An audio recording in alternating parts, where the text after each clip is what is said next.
Olá, seja muito bem-vindo a mais um cantinho de estudo meu. Eu sou a professora Poliana Lira e eu estudo com você conhecimentos específicos na área da farmácia. E eu estou aqui para te convidar para revisar comigo os nossos conhecimentos específicos. Revise farmácia. Bom, o assunto que nós vamos estrear aqui no nosso canal é um assunto bastante temido, né, principalmente de colegas que nunca atuaram aí na indústria farmacêutica, que não tem muita proximidade com esses temas, né, de indústria farmacêutica e muito menos com a parte de legislação.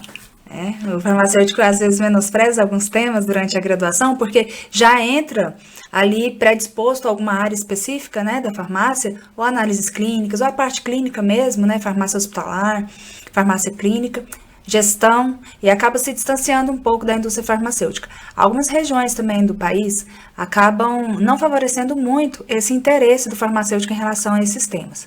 Só que a gente precisa dar atenção para esses temas, porque acaba que os concursos nos cobram, e a vida também nos cobra, conhecimento desse conteúdo. Nós passamos aí por um momento tenebroso na história da humanidade, né, que foi a pandemia, da Covid-19, que trouxe à tona vários temas relacionados tanto ao desenvolvimento de medicamentos, condução de estudos clínicos, como também a parte de produção, né, de medicamentos em si. E dentro desse contexto é que se encaixa a biodisponibilidade relativa, ou também chamada de bioequivalência. Então, a primeira coisa que a gente precisa lembrar é que são sinônimos, né? Biodisponibilidade relativa e bioequivalência são sinônimos. A verdade é que quando o medicamento ele é desenvolvido, ele nasce, claro, do ponto de partida sempre é uma doença, e aí, a partir dessa doença, a gente vai estudar a causa, né, o agente causador da doença, a gente estuda a patologia, a fisiopatologia dessa doença, e de que forma que uma molécula, de que forma que uma terapia pode interferir nessa fisiopatologia para resolver o problema. É mais ou menos quando você vai ali no mecânico, né, tá com um problema no carro, e aí ele vai fazer uma análise, vai descobrir o problema e ele vai intervir. Às vezes você tem que trocar uma peça, às vezes não, você consegue ali mudar um pouquinho o mecanismo, interferir em algum mecanismo para tentar solucionar o problema, tá? Então, o medicamento, basicamente, o desenvolvimento dele parte, né, de uma doença. E aí, conhecendo a fisiopatologia, conhecendo o agente causador, a gente começa, então, a desenvolver a molécula. Essa molécula sendo estável, né, e sendo potencialmente com ação farmacológica, ela começa a sofrer, né, alguns testes. E aí é que entra, né, os protocolos da Organização Mundial de Saúde, que são protocolos que visam garantir segurança e eficácia do medicamento para que ele possa, enfim, ser utilizado na população. Nós acompanhamos aí durante esses últimos anos, né, a evolução das etapas de estudos clínicos, vimos que são vários desafios, né, para que uma molécula potencialmente eficaz chegue realmente à prateleira de uma farmácia e seja utilizada. A primeira, né, etapa que acontece é a etapa pré-clínica, que é aquela etapa que não tem ali envolvimento de voluntários humanos, né? Etapa que acontece da molécula sendo testada em células isoladas, tecidos isolados, depois passa por teste em animais inferiores, superiores, garantindo segurança, aí sim começa-se o teste de eficácia. Esse teste ele vai ser conduzido em 3 etapas, basicamente, antes de ser colocado no mercado. A primeira etapa tem como princípio, como objetivo principal, garantir a segurança e conhecer realmente quais são os efeitos colaterais, as reações adversas e todos os riscos toxicológicos inerentes à ação desse produto. Acaba que 90% das moléculas, isso é um dado bem grosso, né? Mas a imensa maioria das moléculas, elas acabam sendo reprovadas, né, nessa primeira etapa. Na etapa pré-clínica ainda, e nem chega à etapa clínica. Na etapa clínica já são envolvidos seres humanos para conhecer, então, a segurança dessa substância, né, no organismo vivo. E os organismos vivos que são testados são organismos de indivíduos sadios, tá? Não são testados organismos doentes. Por quê?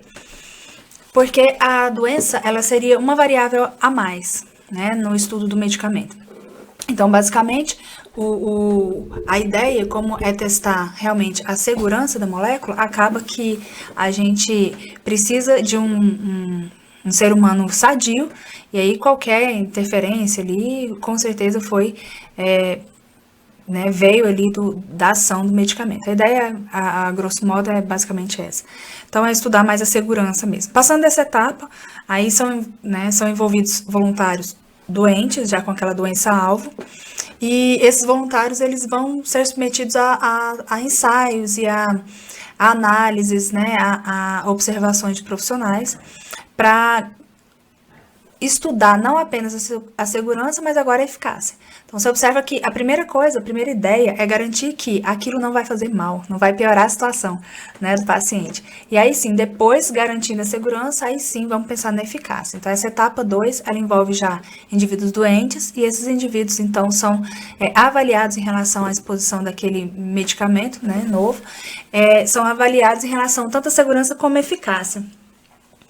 Passando dessa etapa, né, o medicamento ele vai ser submetido à etapa 3 de estudos clínicos, que a ideia é a mesma. Eu quero ali garantir tanto segurança como eficácia do medicamento. Só que agora eu tenho uma preocupação maior. Eu vou oferecer essa molécula inovadora, né, para o mundo todo. Não vou oferecer só para uma região específica, só para um grupo específico de pessoas. Então, essa etapa 3 dos estudos clínicos, ela envolve mais. Ela envolve um número maior de voluntários humanos doentes e com características genéticas também diferentes. Então, eu vou envolver uma população asiática, africana, alemã e por aí vai. Só para ter uma ideia aí de que o medicamento ele vai ser testado considerando-se, então, a variabilidade genética também da população e não apenas um grupo específico, tá? Isso tudo para tentar simular o que vai ocorrer no mercado. Sendo aprovado na etapa 3, esse medicamento ele vai poder ser registrado. Então, passou pela etapa pré-clínica, etapa clínica número 1, número 2 e número 3, o medicamento pode ser registrado na agência reguladora do país. No nosso caso aqui, a Anvisa, tá? Repito, vale a pena ouvir de novo. Passou pela etapa pré-clínica e pelas etapas 1, 2 e 3 clínica, aquela molécula, então, pode ser registrada no Brasil. Vai ser registrada na Anvisa, né, como um medicamento chamado inovador. Esse medicamento inovador, ele é fruto de um investimento. Esse processo de desenvolvimento de medicamento do zero mesmo, do inovador, ele pode durar até 12 anos, de 10 a 12 anos, quando a gente respeita mesmo o protocolo dentro dos prazos de análise e de condução pré-estabelecidos pela Organização Mundial de Saúde. Claro que durante a pandemia de coronavírus nós vimos aí uma atenção extraordinária em relação a esse estudo, então foram encurtados prazos de análise de processos, de análise de resultados, apesar que todas as etapas foram obedecidas, os prazos foram mais enxutos, então foi possível conduzir um estudo com maior celeridade. Embora isso seja realmente uma situação muito radical, né? Muito emergencial, justificado pelo contexto que nós estávamos vivendo. Não é a realidade, não é o cotidiano. Trivial é demorar de 10 a 12 anos. E justamente por essa demora é que a indústria farmacêutica que desenvolveu esse medicamento, chamado inovador, ela acaba recebendo como a palavra correta não seria recompensa, mas vamos usar didaticamente aqui essa palavra, né? A recompensa comercial, que seria o direito de exclusividade de venda, né? Então, como ela desenvolveu o produto, ela investiu nisso, então ela vai ter o direito de exclusividade na venda desse medicamento inovador. É o que a gente chama de patente, tá? Então, o direito de patente é esse direito mesmo dessa indústria farmacêutica que desenvolveu o inovador em só ele vender. Então, ele pode colocar o preço que for nesse medicamento, imagina, né? Então, quando saiu lá o Viagra, né? Lá, muita gente lembra disso, era um absurdo o valor, né? E vendia, porque era a única opção que existia.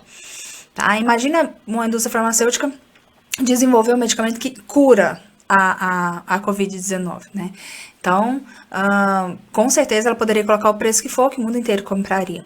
É claro que algumas regulações acabam freando um pouco esse direito de patente, colocando acima desse direito a necessidade e, inclusive, em caso de pandemia, né, existe toda uma regulação voltada para essa priorização da saúde pública, da saúde coletiva. Então, existem exceções, mas, via de regra, a patente é um tempo de exclusividade no mercado para aquela indústria que desenvolveu o medicamento inovador. Ótimo. Vamos supor que esse tempo de patente são 5 anos, tá? Um tempo padrão aí para medicamentos. Então, 5 anos de patente, só ele vende, ele coloca o valor que ele quer ali no produto dele. E aí, de repente, essa patente é quebrada, visando o quê? Saúde coletiva. A gente não está falando de um produto qualquer. A gente está falando, então, de uma terapia. A gente está falando de uma tecnologia em saúde, que é o medicamento. Então, eu não posso ter exclusividade eterna de mercado. É necessário, para o bem da população, que haja essa quebra de patente. A quebra de patente significa, na prática, que agora eu não preciso mais respeitar essa exclusividade de mercado. Eu, como indústria farmacêutica, mesmo não sendo autora da formulação, eu posso agora copiar, entre aspas, tá? Porque não é uma cópia tão simples assim, não. Eu que trabalhei no desenvolvimento farmacotécnico, nem gosto que o desenvolvimento do genérico do similar seja encarado como uma cópia. É bem diferente, né? É um estudo complexo também. Mas a partir da quebra da patente, então, as indústrias farmacêuticas, elas podem copiar, entre aspas, tá? Desenvolver a formulação similar, semelhante, utilizando o termo correto, equivalente e bioequivalente ao medicamento inovador. Como ele vai ser um padrão de referência, ele deixa de chamar inovador e ele passa a ser chamado medicamento de referência. Olha que interessante. Então, agora, ele é a referência para que as outras indústrias farmacêuticas comprovem qualidade e segurança semelhantes a ele, tá? Isso é importante porque a indústria farmacêutica não vai precisar ficar 10 a 12 anos fazendo novamente todos os estudos. Ela pode simplesmente comprovar que esse medicamento genérico ou similar, ele se equivale ao medicamento de referência, tanto na bancada como no organismo do voluntário. Então, aí é que encontra, né? É aqui que a gente começa a falar da equivalência farmacêutica e da bioequivalência. A equivalência farmacêutica, ela é, de uma forma bem simples, a comparação em relação a ensaios físico-químicos e microbiológicos entre medicamento teste, que pode ser o genérico e similar, com medicamento de referência. Tá? Então, aqui, equivalência farmacêutica vai ser a comparação entre medicamento teste, que vai ser genérico similar, com o medicamento de referência. Comparação em bancada, como assim, professora? Comparação em relação a ensaios físico-químicos e microbiológicos. Na prática, é eu pegar o medicamento de referência e colocar na bancada, fazer teor, pH, aspecto, dureza, se for um comprimido, né? Friabilidade, dissolução, desintegração, todos os ensaios preconizados na farmacopeia, inclusive os microbiológicos. E depois, realizar os mesmos ensaios, nas mesmas condições, usando os mesmos métodos lá no meu produto teste, que seria ou genérico ou similar, tá? Então, comprovando que esses medicamentos são semelhantes ali, são equivalentes na bancada, aí o que eu vou fazer? Eu vou enviar amostras do meu medicamento teste para o centro de bioequivalência. A bioequivalência vai ser um teste de comparação também de medicamento teste e de medicamento de referência, tá? O meu genérico ou similar com o medicamento de referência. Só que aqui não vai ser uma comparação em bancada, vai ser uma comparação no voluntário. Então, aqui eu vou comparar a biodisponibilidade relativa do princípio ativo, tá? Daquela substância farmacologicamente ativa no meu voluntário, comparando com o medicamento referência e o medicamento teste. Porque se eu tenho a disponibilidade parecida, se eu tenho a liberação do medicamento no mesmo tempo e na mesma extensão, então eu posso dizer que eles são bioequivalentes. É claro que, além da liberação do medicamento no voluntário, vai haver também um acompanhamento clínico. Eu vou ter uma equipe multidisciplinar que vai estar conduzindo esse estudo de bioequivalência. Então, eu vou estar com a certeza de que aquele paciente, ele está tendo não só a concentração do princípio ativo ali, né, no organismo dele, circulando, né, na veia dele, mas eu vou ter também a certeza de que o sintoma está sendo aliviado, que o efeito está sendo alcançado. Então, eu vou ter acompanhamento clínico, vou ter acompanhamento real dos efeitos daquele medicamento e vou comparar isso ao medicamento de referência. Essa biodisponibilidade relativa ou bioequivalência, ela normalmente é comparada à concentração do princípio ativo se ele for uma droga intravenosa, tá? Então, eu tenho 100% da minha dose e aí eu vou comparar esse 100% com o meu medicamento que vai sofrer, vai passar pelo processo de absorção e vai ter a liberação do princípio ativo ali. E aí eu vou avaliar essa biodisponibilidade. Estando aprovado em equivalência farmacêutica e em biodisponibilidade, eu posso dizer que meu medicamento, então, ele é um equivalente terapêutico. Beleza, então, vamos lá. Na prática, lá no concurso, né? Como é que aparece normalmente isso em edital, né?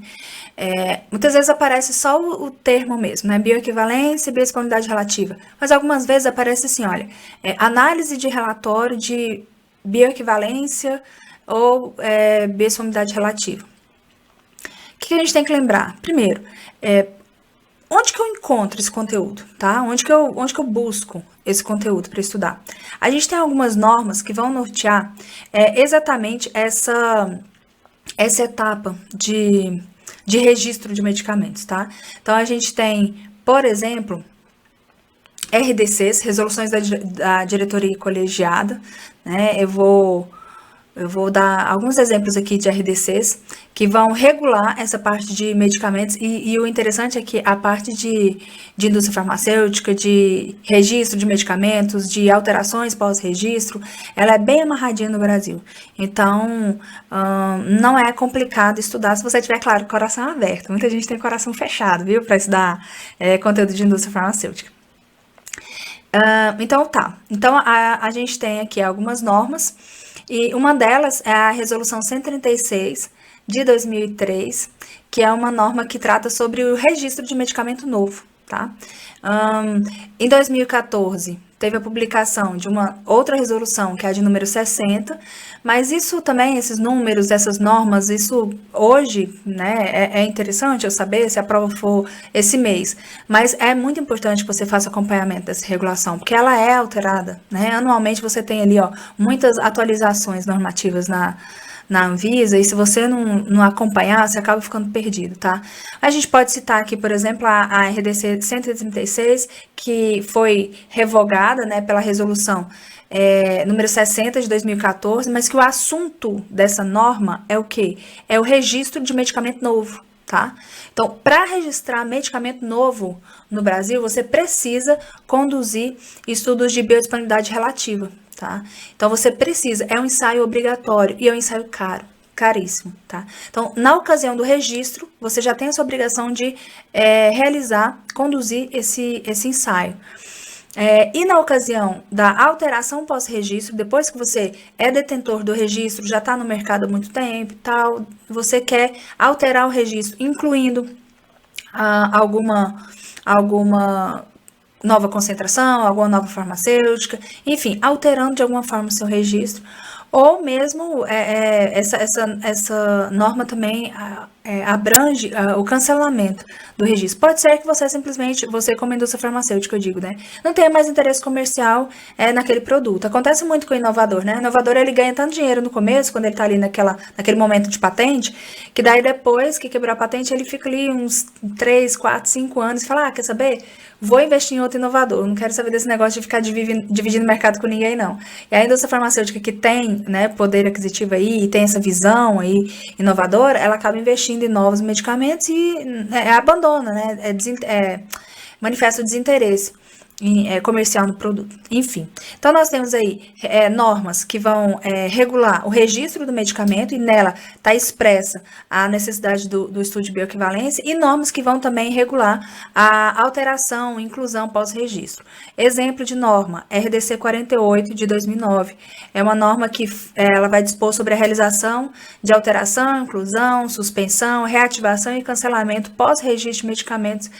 E ela fala também de outros assuntos. Nessa norma, eu tenho várias situações em que é obrigatório, em que eu tenho que apresentar o relatório técnico do estudo de biodisponibilidade relativa ou bioequivalência, tá? Então, são várias as situações, né? Um exemplo aí, se você alterou, depois que você tem o registro, né, do produto, mas você alterou o local de fabricação de um medicamento de liberação modificada, você tem que mandar um processo pós-registro para a Anvisa. Presta atenção aqui no que eu tô falando. Olha a situação. Olha o que está acontecendo. Eu já tenho registro, eu já passei por todo aquele processo de registrar o medicamento. Eu já estou vendendo esse medicamento há anos, mas de repente eu falo, vou ampliar, estou vendendo muito, vou reformar minha fábrica e vai ficar assim, nível hard, né? Beleza, ótimo, maravilhoso. Só que para você mudar o local de fabricação, né, do seu produto, se ele for de modificação, de liberação modificada, seja, se for um de liberação retardada, por exemplo, você precisa necessariamente enviar outro relatório técnico de biodisponibilidade relativo à bioequivalência. Então, esse relatório, esse estudo, é um estudo caro e que ele é exigido na ocasião de registro e também na ocasião, em algumas ocasiões pós-registro. São várias as situações, são várias, diversas mesmo, tá? Então, acaba que a gente não precisa ficar estudando muito quais são as situações em que cabem o relatório de biodisponibilidade relativa à bioequivalência, tá? O que a gente precisa se preocupar mais é com o que mais cai nas provas, que é justamente a exceção, né? É a parte dos medicamentos que são isentos, porque a indústria farmacêutica, ela chora, né? Então, qualquer exigência, ainda mais exigência muito cara, a indústria farmacêutica não aceita fácil, não. E aí, o que acontece? A Anvisa fala o seguinte, olha, beleza, não precisa fazer biodisponibilidade relativa, né, ou bioequivalência, para 100% dos produtos. Alguns a gente vai isentar. A gente não vai cobrar de você, não, tá? Indústria farmacêutica, pode ficar tranquilo. E outros, a gente não vai isentar totalmente, mas a gente vai substituir, tá? Esses estudos de biodisponibilidade por outro estudo.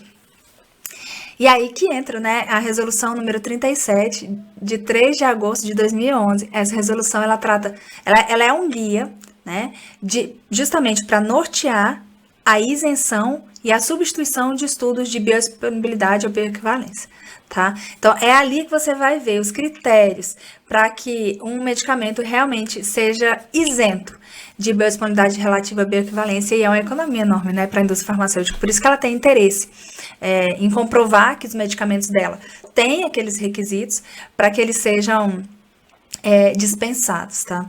E aí, no artigo 4º dessa norma, né, ele preconiza o seguinte: os estudos de bioequivalência para medicamentos genéricos ou similares serão dispensados para... Aí você tem alguns produtos então, que vão ser dispensados, que vão ser bioisentos em razão da forma farmacêutica. Essa é uma questão bastante frequente em prova, tá? Bastante frequente em prova. Então, em razão da forma farmacêutica, só pela forma farmacêutica, alguns produtos automaticamente já são bioisentos. Exemplo, soluções aquosas, né, que contém o mesmo fármaco, na mesma concentração, em relação ao medicamento de referência, já são aqueles medicamentos, né, e os excipientes também têm a mesma função, né, do medicamento de referência, já é bioisento. Por que é bioisento? Porque, vamos raciocinar, não vamos memorizar. É bioisento porque é uma solução, ele já está diluído. E qual que é a etapa que a gente precisa antes da absorção no organismo? Não é a dissolução? A gente não faz um comprimido assim? A gente passa por desintegração, depois dissolução. Esse produto vai ser dissolvido para depois ele passar pela absorção. Então, o gargalo na etapa, né, no processo de biodisponibilidade, é muito a parte de absorção, a parte de dissolução, desintegração. Se o produto já é uma solução, você já não tem esse gargalo, o gargalo da desintegração e da dissolução, então já fica mais fácil, ele já vai ser absorvido mais rápido. Então, por isso, a Anvisa libera, fala, olha, não precisa apresentar a bioequivalência. Uma outra situação, para reconstituição que resultem em soluções, porque vai ser a mesma situação. Eu vou lá, vou comprar um pó para solução oral. Eu vou preparar a solução antes de ingerir. Então, na prática, eu vou estar ingerindo uma solução. Então, por isso, ele não vai passar também por desintegração, por dissolução, ele já está pronto para absorver, né? Então, ele vai ter uma facilidade maior de se comportar no organismo da mesma forma que o referência. E é por isso que ele é bioisento. Então, soluções aquosas pós para reconstituição que resultem em soluções, gases, inclusive gases é uma das soluções que mais caem, né? Assertiva lá, gases tem obrigatoriedade de fazer a biodisponibilidade relativa e bioequivalência. Não tem, porque o gás também, ele não precisa passar por esse processo, ele vai ser absorvido com facilidade, né? Soluções oleosas parenterais, que contêm o mesmo fármaco, na mesma concentração em relação ao medicamento de referência, e que qualitativamente tem o mesmo veículo oleoso. Então, tem o mesmo veículo, né? São soluções oleosas muito parecidas com a solução de referência. Também é bioisento. O que mais? Medicamento de uso oral que contém fármacos destinados à ação local do trato gastrointestinal. Ó, vamos pensar sei lá, em algum medicamento, um medicamento que, a simeticona, por exemplo, é um medicamento de uso oral, apesar que a simeticona, agora eu não recordo se é suspensão ou se é solução mesmo, mas é um medicamento de uso oral que contém um fármaco com destinação de ação local no trato gastrointestinal. Se ele vai agir localmente, ele não precisa ser absorvido, ele não precisa cair na corrente sanguínea. Então, para que eu vou comparar a absorção, a biodisponibilidade, né, do referência e do genérico? Se ele atua a nível local, para que pode isentar essa criatura? Então, as preparações, né, os medicamentos de uso oral que contêm fármacos destinados à ação local no trato gastrointestinal, também são bioisentos. E medicamentos de aplicação tópica, né? Não destinados a efeitos sistêmicos. Então, se eu estou querendo ali, ó, é só pensar o seguinte, olha, se eu não tenho dificuldade nenhuma com a absorção, ou então se ele vai agir a nível local, não vai precisar cair na corrente sanguínea, não tem por que fazer a comparação de biodisponibilidade, porque não vai ser isso que vai interferir na ação do medicamento, tá? Então, basicamente aí são essas as bioisenções que a gente vê na norma, claro, relacionados ao primeiro critério, que é em razão da forma farmacêutica. A gente tem um outro critério de bioisenção, que não tem ligação com a forma farmacêutica. Então, vale a pena ouvir de novo. O primeiro critério de bioisenção, para eu dispensar, olha só, de um ensaio caríssimo, que é a biodisponibilidade relativa ou bioequivalência, é a forma farmacêutica. Primeiro critério, em razão da forma farmacêutica, se ele for alguma dessas formas farmacêuticas que a gente estudou, ele está bioisento. Solução aquosa, pó para solução aquosa, gás, solução oleosa, medicamento de uso oral que contém fármaco, destinado para ação local no trato gastrointestinal, ou então medicamentos de ação, de aplicação tópica. Esses, em razão da forma farmacêutica, são isentos de bio. Não precisa gastar dinheiro com isso. Outro critério, nosso segundo critério de isenção de bio é o quê? Demais dosagens. O que significa demais dosagens? A indústria farmacêutica ela já pagou para conduzir o estudo de bioequivalência, que é caríssimo. Eu falo assim, 100 mil reais, 150 mil reais, imagina, vai pagar médico, vai pagar enfermeiro, vai pagar farmacêutico, vai pagar químico, vai pagar todos os voluntários, vai pagar o hospital, enfim, é muito caro. Então, a indústria farmacêutica já investiu na condução de um estudo para uma dosagem, já comprovou que uma dosagem daquele produto dele é bioequivalente ao referência. Então, ela quer pleitear o quê? Ela quer pleitear a isenção das demais dosagens. Ela fala assim, olha, o meu de 100 miligramas já é bioequivalente. O meu de 50 também vai ser, você não acha? Então, é basicamente isso, tá? Então, os estudos de biodisponibilidade relativa ou bioequivalência, para as demais dosagens de medicamentos genéricos similares ou novos, eles vão ser dispensados em algumas situações. Medicamento de liberação imediata, que tem a mesma forma farmacêutica, né? Formulações proporcionais e que são produzidos pelo mesmo fabricante, não precisa, né, fazer de todas as dosagens. Imagina se eu for registrar 5 dosagens diferentes do mesmo produto. Será que eu vou ter que pagar 5 bios? Né? Não.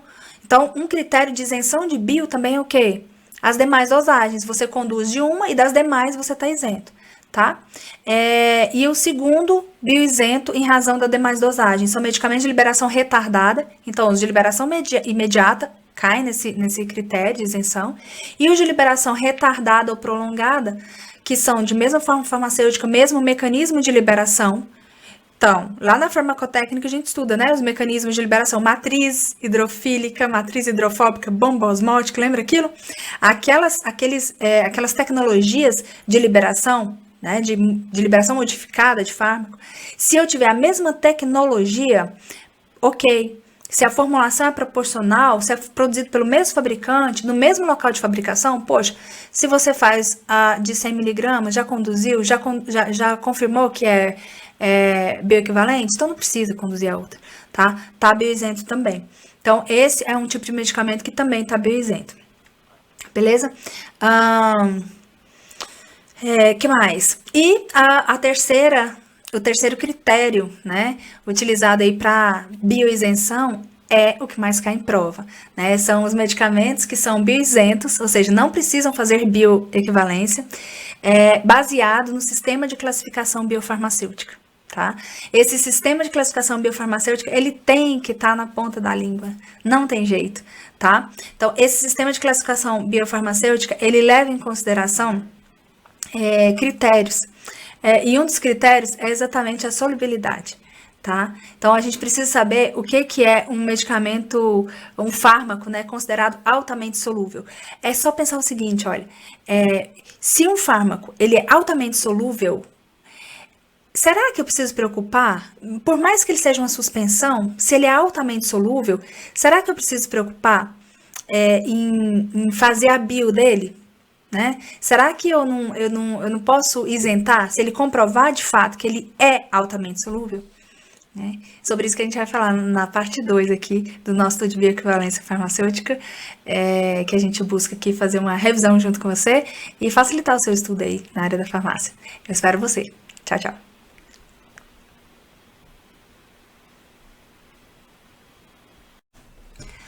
Olá, eu tô de volta, eu sou a professora Poliana Lira e eu estudo com você conteúdos específicos da área da farmácia. Vem comigo no Revise Farmácia para a gente finalizar aqui o nosso estudo de bioequivalência ou biodisponibilidade relativa, que você preferir. A gente já falou aspectos gerais aí da biodisponibilidade relativa, bioequivalência, eu até citei algumas normas, vale a pena depois dar uma gulgada aí e buscar essas normas para aprofundar, se você tiver assim tempo ainda, né, de fazer esse estudo. A gente parou então no nosso terceiro critério de bioisenção, né, que é a bioisenção baseada no sistema de classificação biofarmacêutica. Então,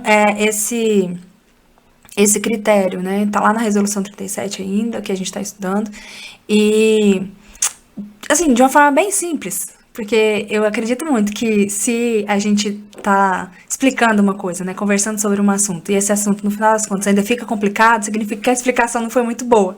Então, eu tento sempre traduzir meio para o português aquele conteúdo cabuloso da indústria farmacêutica. Se você for dar uma aula no simpósio, né, com farmacêutica industrial, é claro que eu vou utilizar todo um vocabulário técnico assustador para tentar impor um pouco de respeito ali naquele meio. Mas aqui a minha ideia é o quê? Facilitar e fazer você acertar questões na prova, porque eu adoro quando o aluno vê uma questão difícil, lembra, né, do conteúdo que a gente estudou junto, acerta e depois ainda vem me contar no meu direct. Ixi, eu fico feliz demais. E uma das coisas que as pessoas gostam de complicar demais é justamente esse sistema de classificação biofarmacêutico. Olha, a gente então bioisenta, né? A indústria farmacêutica, ela fica isenta, ela não precisa fazer bioequivalência. Dependendo da forma farmacêutica, se for uma forma farmacêutica, entre aspas aí, ó, inofensiva, no ponto de vista de absorção, ou seja, de biodisponibilidade, né, uma forma farmacêutica que não dê problema aí, né, para absorção, por exemplo, solução, produtos que são absorvidos, que não precisam ser absorvidos, né, que tem ação ali a nível local, produtos que têm ação ali cutânea mesmo, na pele, né. Então, forma farmacêutica é um critério de bioisenção. Segundo, isso a gente viu lá na parte 1, né, o segundo critério de bioisenção, demais formas farmacêuticas. Então, eu, indústria farmacêutica, já conduzi uma bioequivalência de uma concentração específica, né, poxa, eu quero registrar 4, por que eu tenho que ficar fazendo bio de todas, né? Então, existe também o critério bioisenção para as demais dosagens. E o terceiro critério é justamente esse, sistema de classificação biofarmacêutica. É esse o ponto que nós estamos no nosso estudo. E o que é esse sistema de classificação biofarmacêutica? É uma forma de classificar o medicamento em relação à sua solubilidade e à sua permeabilidade. Por que são esses dois critérios, né? Muita gente fala, e as bancas adoram trocar também o nome, né? Fala que é disponibilidade e solubilidade, fala que é equivalência e solubilidade, os critérios de classificação biofarmacêutica. Não, é solubilidade e permeabilidade. Por quê? Porque o que a gente está comparando? Vamos pensar, o que é a bioequivalência? É a comparação do grau de extensão e da velocidade de extensão do princípio ativo na matriz biológica, ali, na barreira biológica, né, do voluntário. Então, duas pessoas, né, tomam medicamento, aliás, uma pessoa toma um medicamento e ela tem 80% de princípio ativo disponível em 30 minutos. Então, eu tenho extensão e tenho velocidade de disponibilidade desse medicamento na corrente sanguínea. Extensão e velocidade. A bioequivalência é justamente comparar, ver se o genérico ele está tendo uma extensão e uma velocidade de absorção comparável ao referência, tá? Então, o nosso objetivo é esse. Tá, o que impacta, então, nessa disponibilidade, nessa biodisponibilidade? Com certeza, um dos fatores que impacta é justamente a solubilidade, né? É justamente por isso que lá naquele primeiro critério, lembra? Primeiro critério lá de bioisenção, forma farmacêutica, eu falei, soluções, pela lógica, devem ser bioisentas mesmo, porque elas não vão passar pelo processo de solubilização, de dissolução ali. Elas já estão prontas para serem absorvidas. Então, um dos fatores é justamente a solubilidade. Se eu tenho um produto muito solúvel, né, eu vou ter, então, mais facilidade de absorção desse produto. Ele vai ser absorvido mais rápido e com maior extensão. Agora, se o meu tecido, né, o meu organismo, a minha barreira biológica, o meu tecido intestinal lá, se ele é uma barreira pouco permeável, né, se aquele produto ele não consegue permear, ele não consegue atravessar a barreira biológica também, isso também é um impeditivo, é uma coisa que atrapalha. Então, o fármaco ele pode ser super solúvel, mas se ele não for permeável, se ele não conseguir atravessar, não adianta. Na prática, uma molécula muito grande, muito gigante, e uma molécula bem pequenininha, ambas solúveis em água, ambas hidrofílicas, vamos pensar assim, tá? Tem dois ativos super hidrofílicos, só que um é enorme, precisa de transportador. O outro não, ele passa por difusão passiva feliz da vida, né? Ou por difusão facilitada, enfim. Mas ele passa mais tranquilamente ali pelas barreiras. Então, ele vai ter uma extensão e velocidade maior de absorção. Então, a permeabilidade, ela também influencia nesse processo de absorção. E justamente por influenciar, é que ela entra nesse sistema de classificação biofarmacêutico. Então, aqui no sistema de classificação biofarmacêutico, você classifica os medicamentos em 4 classes. Uma coisa que as bancas adoram perguntar e relacionar com a biodisponibilidade relativa, ou bioequivalência, é justamente o sistema de classificação biofarmacêutico. Por quê? Porque ele é um critério de bioisenção. Então, ele está ligado, né, a esse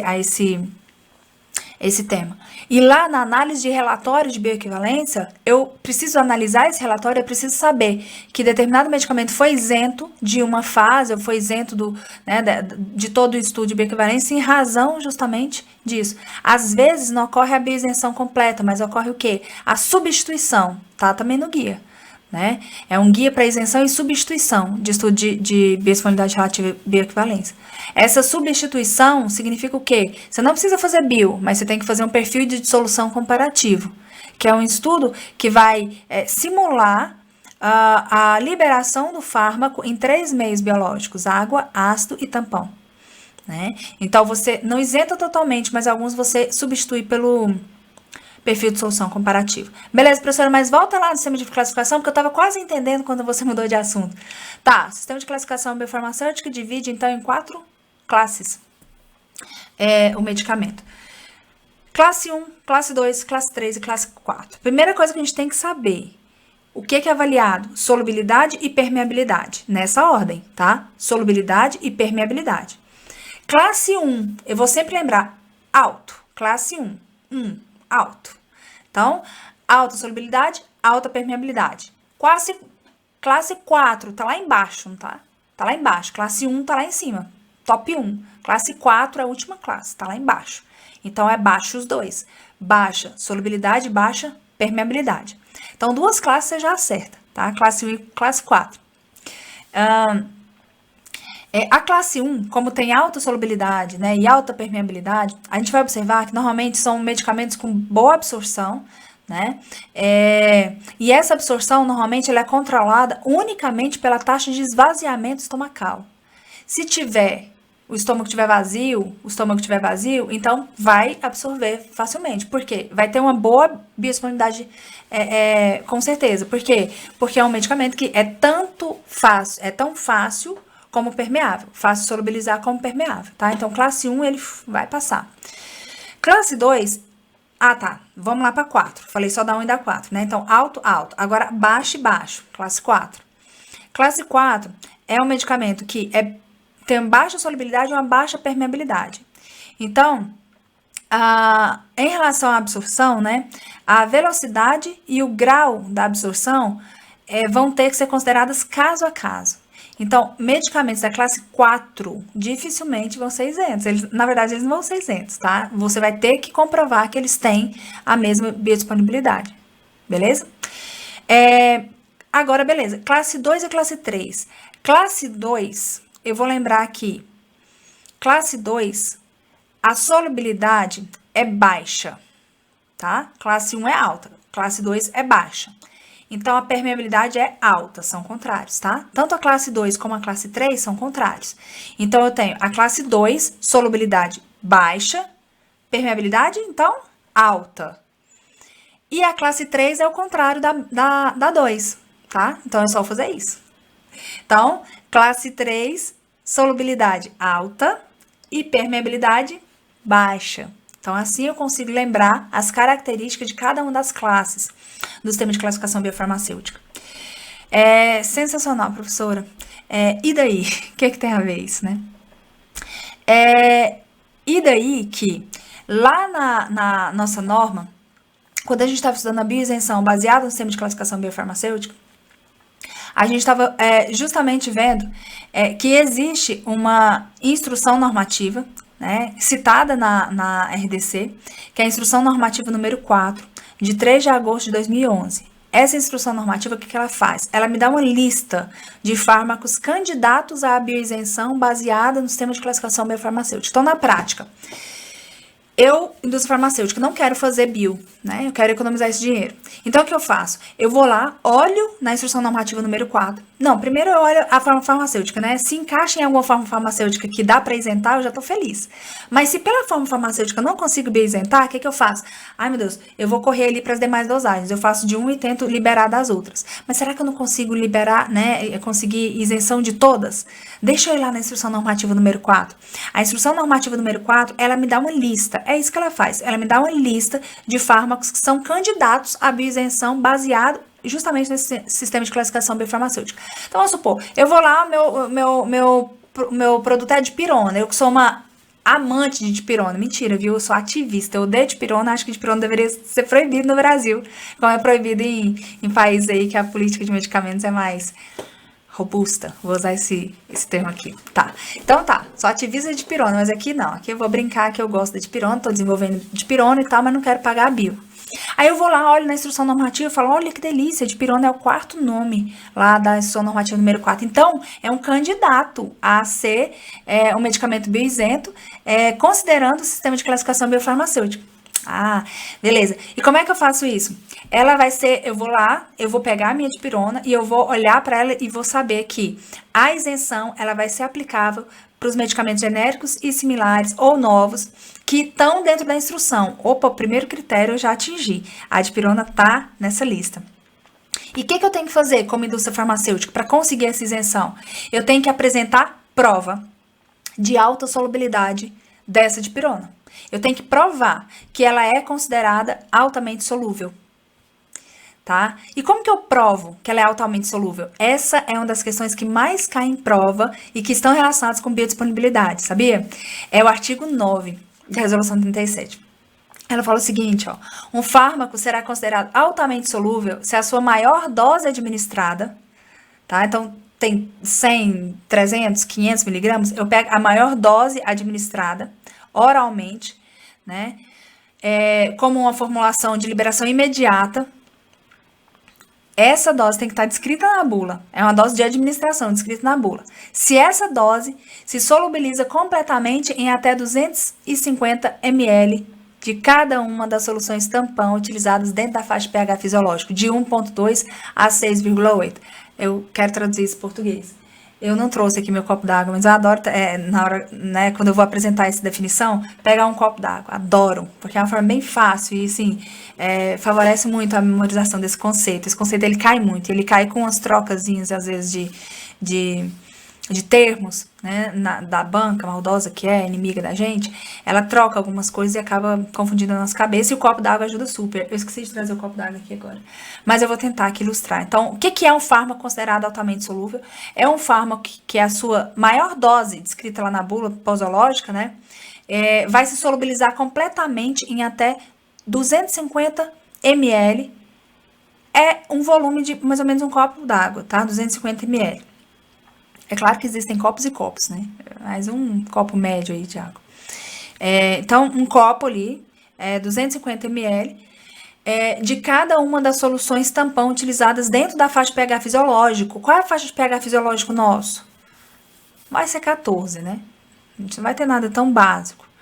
Então, perto do neutro ali, 6,8, tá? Então, de 1,2 a 6,8. Essa é a nossa faixa de pH. Normalmente, a gente utiliza água, ácido clorídrico e o tampão fosfato, para simular aí esses meios com diferentes pHs, tá? Então, um copo d'água, na minha aula em vídeo, eu coloco, durante a minha fala, eu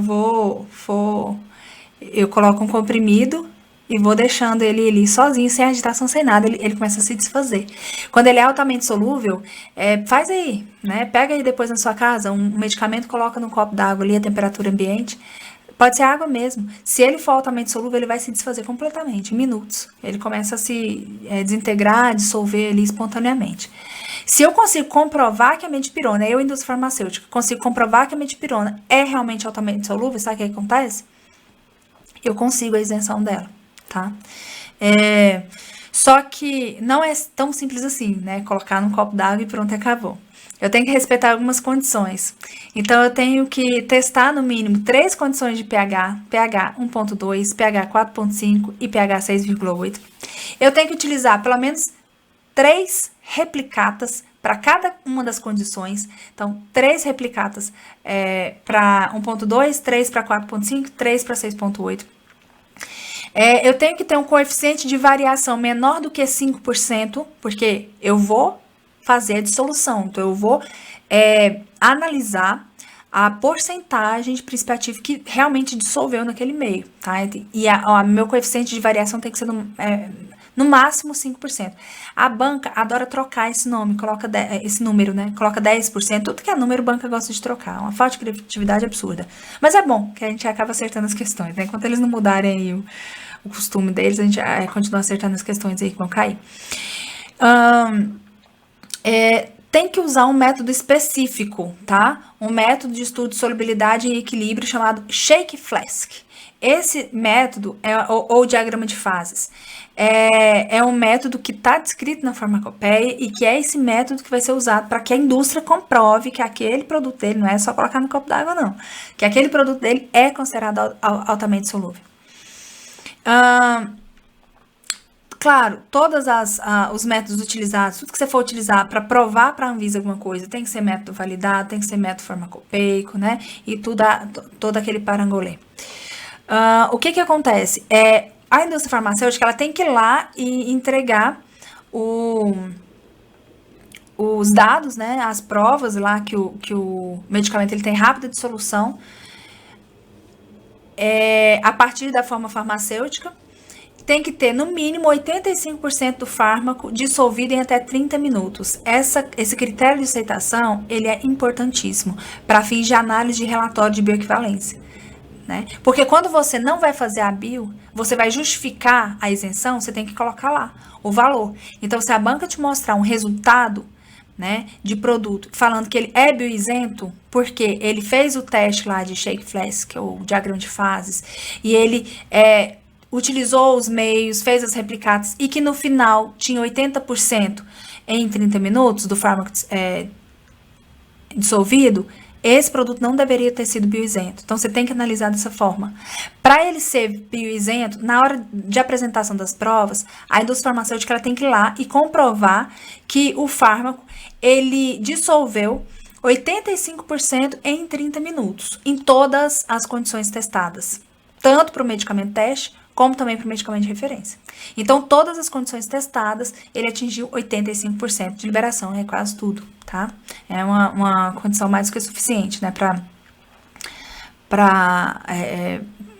para ser aceitável e um efeito terapêutico. E aí a norma ela traz, né, uma série de condições técnicas mesmo, né, condições farmacopeicas aí, digamos assim, condições,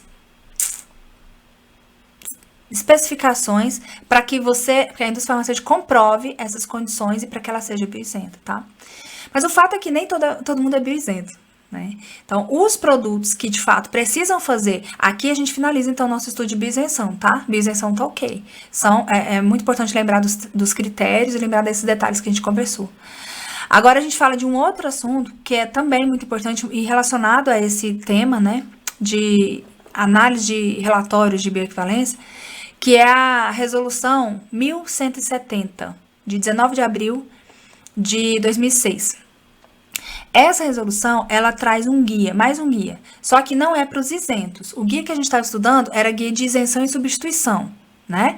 De bioequivalência por perfil de solução. Esse guia que eu vou falar agora é o guia para provas de biodisponibilidade relativa e bioequivalência.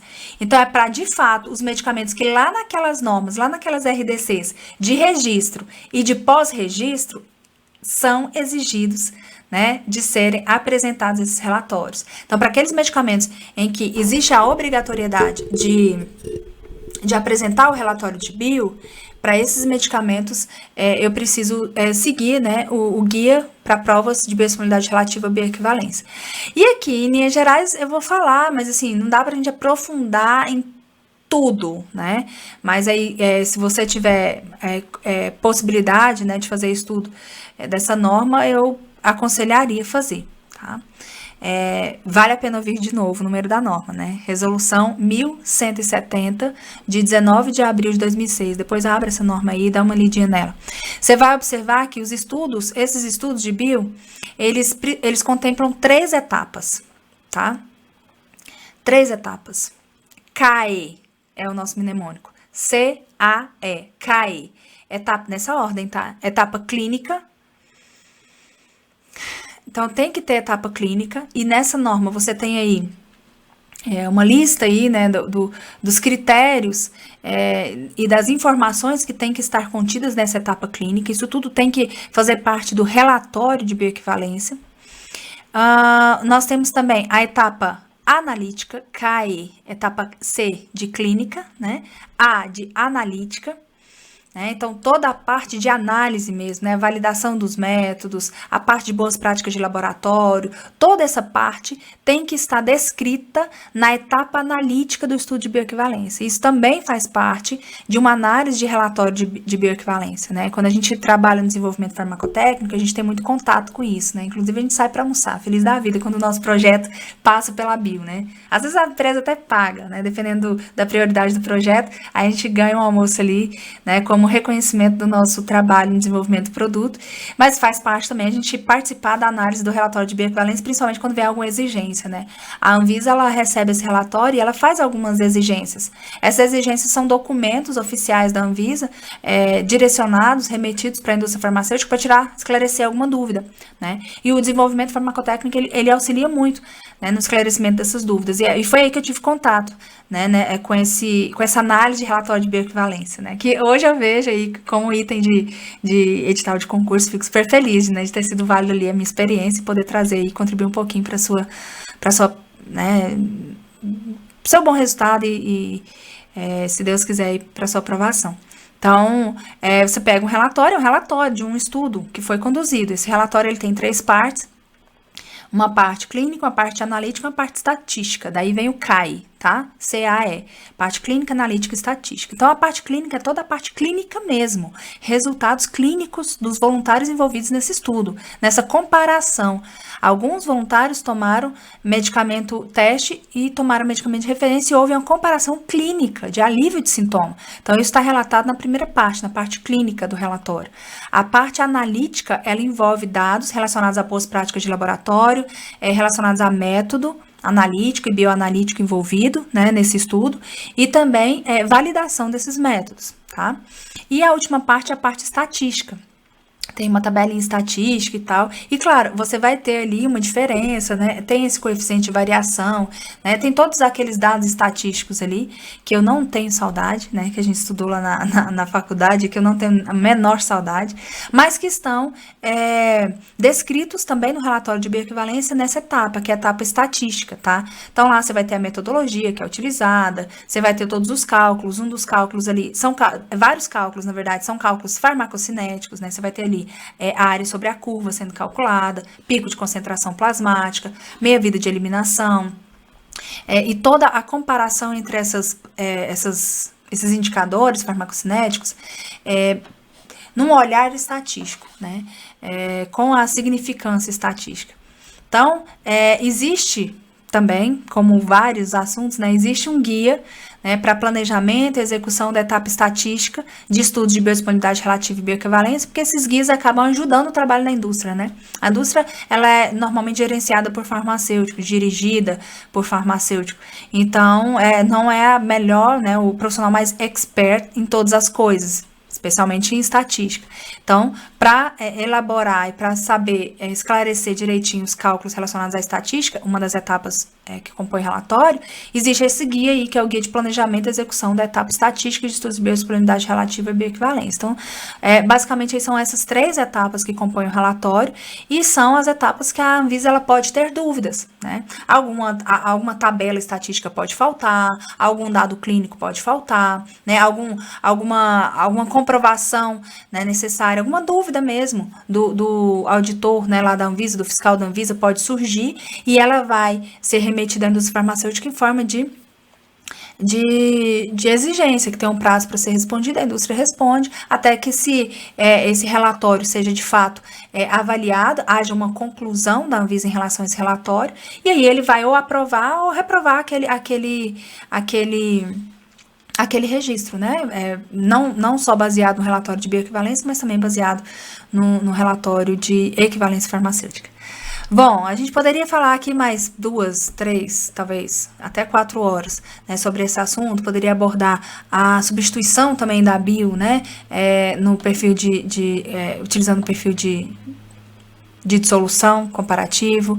A gente poderia, inclusive, falar sobre as perguntas, né? As perguntas, assim, existe um documento da Anvisa chamado Perguntas e Respostas para várias frentes, né? Tem para alimentos, para medicamentos, para vacinas. E existe Perguntas e Respostas, dá para você pesquisar até no site da Anvisa mesmo, que são documentos para análise de estudos farmacocinéticos comparativos de produtos biológicos, né? Então, é interessante, é um material curto, são 8 páginas, e que você pode ler ali rapidinho, só para você tentar entender quais são as principais dúvidas que surgem ali na Anvisa ao fazer a análise de um relatório de biodisponibilidade relativa, ou também chamado bioequivalência. Olha, sinceramente, eu desejo de verdade que essa conversa nossa sobre bioequivalência tenha esclarecido pelo menos um pouquinho, tirado um pouquinho do seu coração a agonia que você tem desse assunto, e que você possa abrir seu coração para esse tema, abrir essas normas que a gente estudou, né, se debruçar sobre elas, tentar entrar nessa realidade, para que você comprove, que eu adoro repetir, estudar é muito bom, porque o saber por si só já compensa. Estudar só para saber já compensa. Se você utilizar esse conteúdo, esse conhecimento, para acertar questões de concurso e garantir um emprego vitalício, ainda mais um emprego que você gosta, se sente bem, é reconhecido, é bem remunerado, melhor ainda. Seja bem-vindo sempre ao nosso Revise Farmácia. Eu sou a professora Poliana e eu estudo com você conhecimentos específicos da área da farmácia. Espero você nas nossas próximas revisões. Até mais. Tchau, tchau.